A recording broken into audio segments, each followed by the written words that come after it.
You work, you struggle, you save, and yet your pockets remain empty. Meanwhile, the wealthy grow richer, commanding the world as if fortune itself bows before them.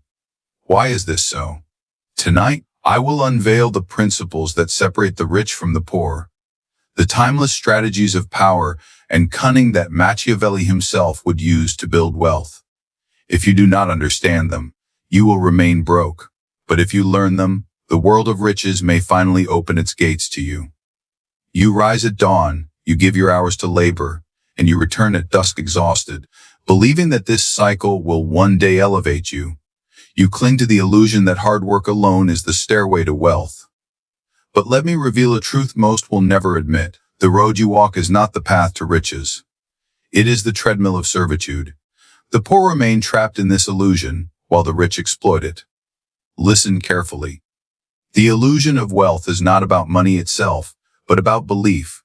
You have been told that diligence, patience, and loyalty to your employer will eventually grant you financial freedom. Yet look at history, look at your neighbors, look even at your own life. The worker's wage may buy food and shelter, but it never buys dominion. The rich understand this. They know that wealth is not built on labor alone. It is built on leverage, on commanding others' labor, and on bending systems in their favor. You stay broke because you mistake effort for power. A mule pulls heavy loads, but the mule does not own the cargo. You rise early, you toil all day, and still your hands remain empty. Meanwhile, the master of the mule, the one who does not pull the load, grows rich from your exhaustion. Do you not see the trap? The illusion of wealth has chained you to the belief that sweat is the ultimate path to success, while in truth, sweat without strategy is servitude. The rich are not deceived by this illusion. They know that appearances must be maintained, that the laboring masses must be kept hopeful. So they glorify the idea of hard work. They praise the working man, the loyal employee, the dedicated servant. But this praise is poison wrapped in honey. It is designed to keep you loyal, to keep you obedient, to keep you blind to the fact that your labor enriches them more than it enriches you. Consider the prince who rules his city. Does he labor in the fields? Does he carry stones for his castle walls? No. He commands others to labor while he reaps the benefits. His wealth comes not from his back, but from his mind, his cunning, and his ability to manipulate the work of others. This is the principle the rich live by in every age. The poor, meanwhile, keep their faith in the illusion that effort alone will be rewarded, never realizing that reward is taken, not given. The illusion of wealth is strongest because it offers comfort. It tells the poor man, be patient, work hard, and one day you will have your turn. This lie keeps him docile. Even as years pass and opportunities vanish, it is easier to believe in the promise of a distant reward than to confront the harsh reality that the system is built to keep him in chains. The rich, however, exploit time differently. They understand that waiting is death. They do not wait for their turn, they create it. They seize, they manipulate, they build networks and alliances that multiply their influence. Why do you stay broke? Because you chase comfort instead of power. You seek the small pleasure of immediate gratification. New trinket, a fleeting indulgence, a minor escape from the grind. You convince yourself this is wealth, but it is not. It is consumption, and consumption is the graveyard of the poor. The rich, on the other hand, delay gratification to build structures that outlast their own lifetimes. They create dynasties, not paychecks. They build empires, not savings accounts. The illusion of wealth also thrives in modern idols. You are told to celebrate celebrities, entrepreneurs, and influencers as proof that anyone can make it. But do you truly understand what you see? These figures are not proof of opportunity for all. They are the exception carefully displayed to maintain the illusion. For everyone who rises, millions remain trapped below. The spectacle keeps you hopeful, distracted from asking why the game is designed so that only a few can win. You must understand the system does not reward labor equally. Two men can work the same hours, with the same intensity, and one will remain poor while the other grows rich. Why? Because the latter has learned that wealth is not about hours worked. It is about positioning.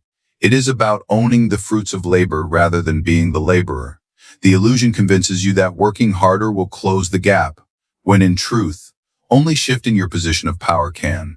Look closely at the rich. Their hands are rarely calloused, but their minds are sharpened like blades. They invest in influence, in knowledge, in opportunities where others must serve them. They understand that wealth is a game of perception and control. They do not compete with the poor on the field of labor. They compete with other elites on the field of power. That is why the poor cannot catch them. The poor are running a race that the rich have already left behind. And so, the illusion remains your cage. You stay broke because you continue to chase the promise that effort alone is enough. The rich stay rich because they create structures where your effort feeds their empire. They praise you for your discipline, but they quietly laugh at your blindness. They know you will keep working, keep hoping, keep believing, while they quietly accumulate the spoils of your labor. A man without resources is like a prince without soldiers, powerless, vulnerable, and at the mercy of others. If you wonder why you remain poor while others grow rich, the answer lies here. They control the resources, while you consume them. They own the ground you walk upon, the houses you live in, the tools you work with, the very institutions that govern your life. You pay, they collect. You labor, they profit. Wealth flows to them not because they work harder, but because they own the source of the work. You must understand this principle deeply. Control of resources is the foundation of wealth. The poor man thinks money is the resource itself. He believes that if only he had more coins in his pocket, he would be rich. But the wise know that coins are fleeting. They flow like water through careless hands.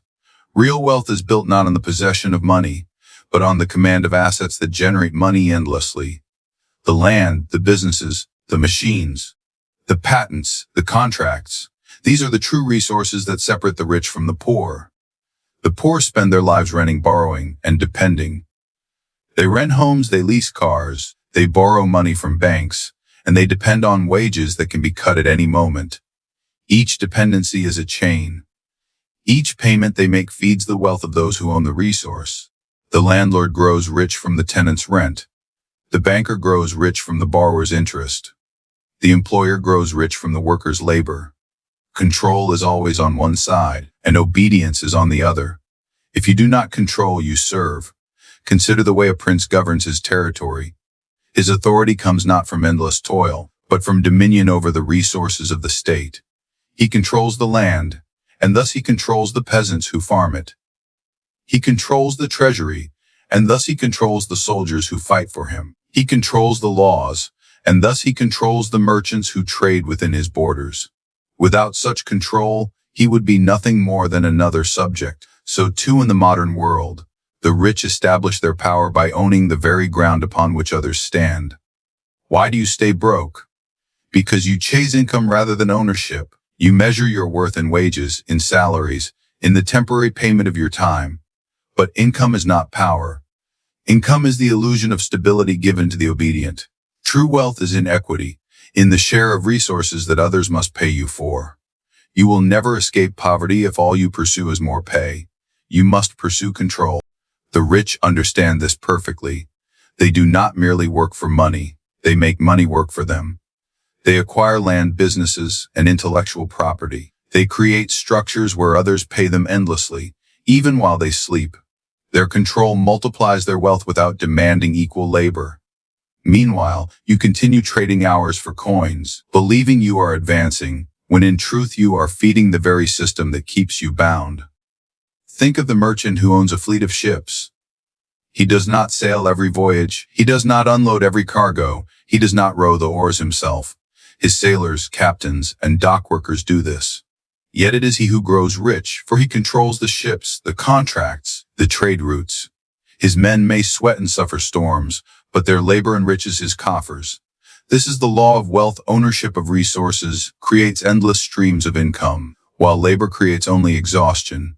The poor man often believes he cannot own because ownership seems distant. He tells himself, "I will never afford land. I will never afford a business. I will never afford investments." This belief becomes his prison. But understand this. The rich did not start rich. They began by seizing opportunities, however small, to own rather than rent, to control rather than serve. A poor man who spends his entire life renting has chosen to make another man rich, while convincing himself that ownership is impossible. The illusion blinds him, while the rich quietly build empires from his payments. Control of resources is not only about property and wealth, but also about people. The rich know that human beings are the greatest resource of all. They build networks, organizations, companies, and movements that harness the labor, loyalty, and intelligence of others. They become conductors of an orchestra, where each musician plays their part, but the conductor directs the entire symphony. The poor, meanwhile, play their instruments beautifully but never imagine they could hold the baton. This is why the gap between rich and poor widens. The poor remain focused on personal effort, while the rich focus on controlling effort at scale. 1,000 workers striving day and night cannot surpass one master who controls their output. The master takes the fruits of their labor and reinvests in greater resources, compounding his power with each cycle. The workers remain dependent on their wages, unable to accumulate enough to change their fate. This imbalance is not chance, it is design. Control also extends to information. The rich hoard knowledge as carefully as they hoard land and gold. They buy education advisors, access to secret circles of power where deals are made long before the public is aware. You learn about opportunities last when the rich have already claimed the profits. You invest too late, you hear the whispers after they have acted. In this way, even knowledge itself becomes a resource they control, keeping you perpetually one step behind. And so, wealth remains in their hands. They control the assets, the labor, the flow of money, the knowledge, and even the perception of value itself. You, meanwhile, are left to struggle with the scraps, told to be grateful for your paycheck, told to be proud of your labor, told to accept the illusion that your hard work will one day make you rich. The world does not reward those who are merely strong or hardworking. It rewards those who appear powerful, those who can shape perception and manipulate belief. You remain broke because you live by what you see. They grow rich because they know how to deceive the eye, to mask weakness as strength, and to disguise ambition as virtue. In money, as in politics, deception is not an accident. It is the very engine of success. Let me speak plainly. Wealth is rarely accumulated in a straight, honest line. The man who plays openly, who shows his every move, who exposes his hunger for profit, will be devoured by sharper minds. The rich grow rich not only through resources, but through illusions they carefully craft around themselves. They appear generous, even while they are greedy. They appear humble, even while they scheme. They appear weak, even while their hand rests upon a dagger. This duality is their shield and sword. Think of the prince in his palace. He cannot rule by force alone, the people would rise against him. He cannot rule by kindness alone, the nobles would conspire to dethrone him. Instead, he rules by appearances. He deceives both the people and the nobles. To the commoner, he appears merciful, protector of their livelihood. To the ambitious noble, he appears cautious, unthreatening, even weak. Yet in truth, he plays them both against one another, consolidating his position while neither side suspects his full strength. This is how power endures, and this is how wealth multiplies. The rich understand that perception creates value. A diamond is only a stone until men agree it is rare and desirable. A brand is only cloth until men agree it is luxury. A stock is only paper until men agree it has potential. The poor believe in these illusions, pouring their wages into them, while the rich orchestrate the illusion itself. By controlling perception, they control where money flows. By creating a story, they create wealth. And yet, you live as a consumer of their illusions, never once daring to craft your own. You stay broke because you confuse reality with appearance. You think a rich man's mansion is built solely from gold, when often it is built from debt, leverage, and promises that others believe. You think a successful company is overflowing with profits, when often it bleeds, surviving only because investors still believe in the illusion of its future. The rich know this. They construct layers of appearances that keep them afloat until reality finally bends to perception. You wait for proof before you act. They act before proof exists, and by their action, they create the proof. Deception, when wielded with intelligence, is not fraud. It is strategy. It is the art of moving unseen while others watch the wrong hand. The rich know how to mask their intentions. When they are buying, they pretend to be selling. When they are weak, they display confidence. When they are plotting, they appear still. They reveal only what they want others to see, while their true designs remain hidden. This mastery of perception keeps competitors confused, allies obedient, and the masses forever chasing shadows. Consider the merchant who floods the market with rumors that his rival ships are sinking at sea. Even if untrue, doubt spreads. Buyers hesitate. Investors pull away. The rival weakens, not because of reality, but because of perception. The merchant then steps forward, offering stability and capturing the business for himself. This is the power of deception. It creates advantage without lifting a sword. It wins battles without shedding blood. The rich do not hesitate to use it, for they know that wealth itself is a game of illusions. The poor recoil at the idea of deception. They cling to honesty as though it were a virtue that guarantees reward. But honesty without strategy is naivety. The truth may be sacred in temples, but in markets and palaces, it is negotiable. The rich use truth only when it serves them, and abandon it when illusion is more profitable. You stay broke because you play by rules the rich themselves do not obey. They make you believe those rules are universal, but they are not. They are chains forged for you, not for them. Think of the modern world. Social media is filled with the appearance of success. Cars, mansions, jewelry, luxury. Many of these displays are illusions, staged for the eye, designed to create envy, influence, and eventually profit. The poor see this and believe, chasing the image rather than the strategy. The rich, however, use the performance of wealth to attract real wealth. They understand that people follow appearances. They know that if they look rich, others will treat them as rich, and that treatment itself will open doors to greater riches. It is not reality that matters first. It is belief. Strategic deception is also the art of timing. The rich reveal victories only when they are already secured. They announce their conquests when the battle is already won. The poor, on the other hand, boast too early, exposing plans that are fragile and easily destroyed. The wise conceal progress until it is unshackable, presenting it as inevitable, as if fortune herself favored them all along. The illusion of certainty attracts allies and frightens rivals. This is how the rich continue to rise, while the poor stumble from missteps revealed too soon. Do not mistake this lesson as an invitation to lies without purpose. Random deceit destroys trust and collapses empires. Strategic deception is deliberate, precise, and tied always to the pursuit of power.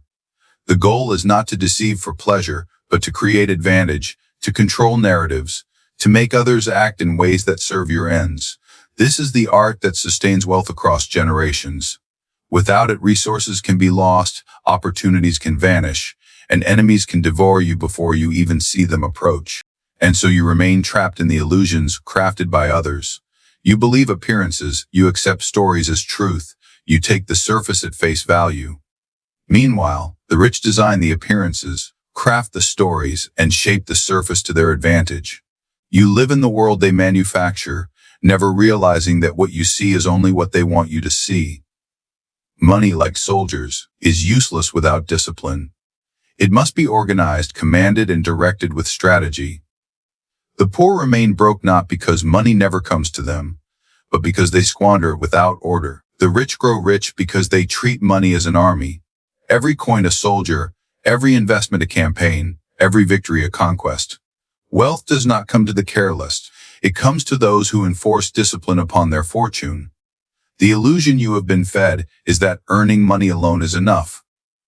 That if you increase your wage, your problems will vanish. But I tell you, wealth has been squandered by kings, merchants, and princes alike because they lack discipline.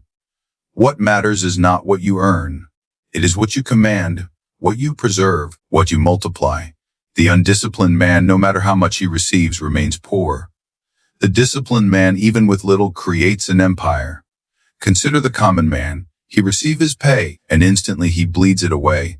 He seeks pleasures, distractions, and fleeting comforts. He buys trinkets to impress neighbors who are just as broke as he is. He spends on luxuries to ease his exhaustion, yet each purchase enslaves him further. He believes he is living well, when in truth he is weakening himself, stripping his army of coin until nothing remains. His pockets are battlefields where money is slaughtered before it has time to grow. Now consider the rich. Their habits are merciless in discipline. Each coin that enters their hands is treated with respect and purpose. They assign it a task, a mission to work, to grow, to multiply. They invest not in fleeting pleasures, but in enduring structures, lands, businesses, enterprises that create further streams of wealth. They forego unnecessary indulgence today, so that tomorrow their wealth commands nations. They do not allow emotion to rule their purse. They rule it with cold precision. This is the difference. The poor let money rule them. The rich rule money. Discipline of power also demands sacrifice. A prince cannot indulge in every whim, for indulgence breeds weakness.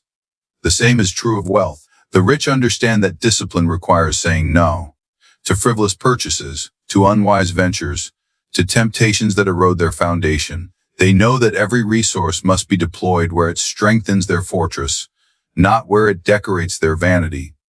The poor, however, fall to temptation endlessly. They crave appearances of wealth more than wealth itself. They would rather look rich than be rich, and thus they die broke. Money, when undisciplined, flees like a disloyal army, but when commanded with rigor, it becomes loyal beyond death.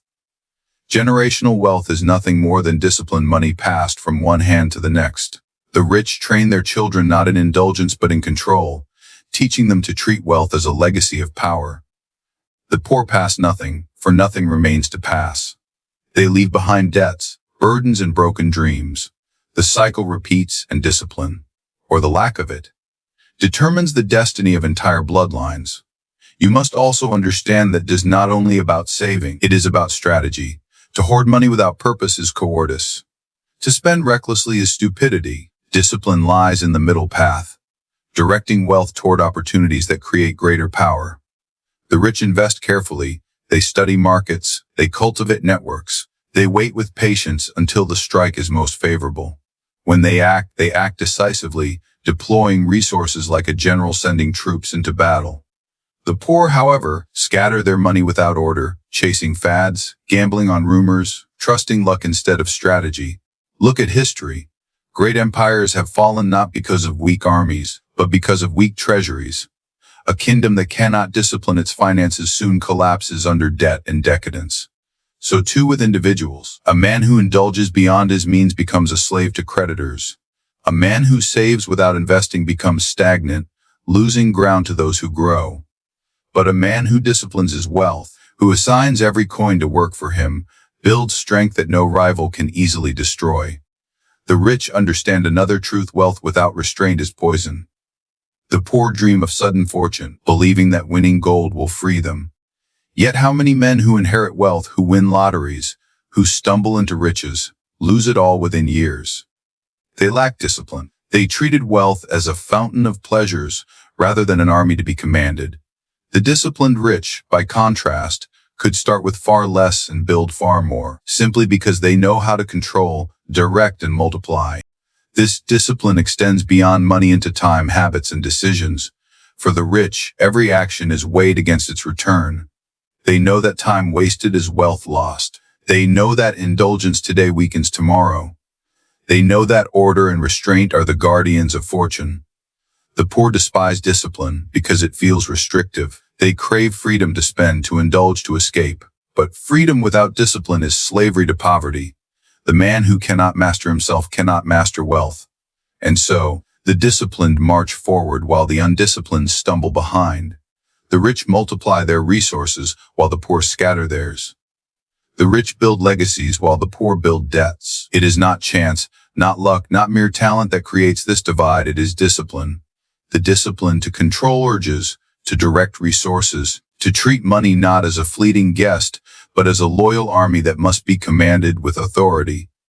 You have now seen the truth stripped bare. You stay broke while others grow rich because you cling to illusions while they master reality. You mistake labor for wealth while they command resources. You live by appearances while they bend appearances to their will. You waste what little you have while they discipline every coin as if it were an army under command. This is why the gap widens. This is why power remains with the few and poverty chains the many. Understand this: fortune does not favor the honest worker, the dreamer, or the one who waits patiently for his turn. Fortune favors the cunning, the disciplined, the strategist who dares to seize power instead of begging for it. If you wish to rise, abandon the illusions you have been fed. Stop chasing comfort. Stop worshiping labor. Stop believing appearances. Begin to think as a ruler, not a servant. The path to wealth is not paved with morality, nor with endless toil. It is paved with power. Power over yourself, over resource, over perception, and over the systems that govern men. If you cannot master these, you will remain among the poor, watching from the shadows while others grow rich before your eyes. But if you choose to learn, if you embrace discipline, deception, strategy, and control, then wealth will not escape you. It will bend to your will, as it has always bent to those bold enough to command it.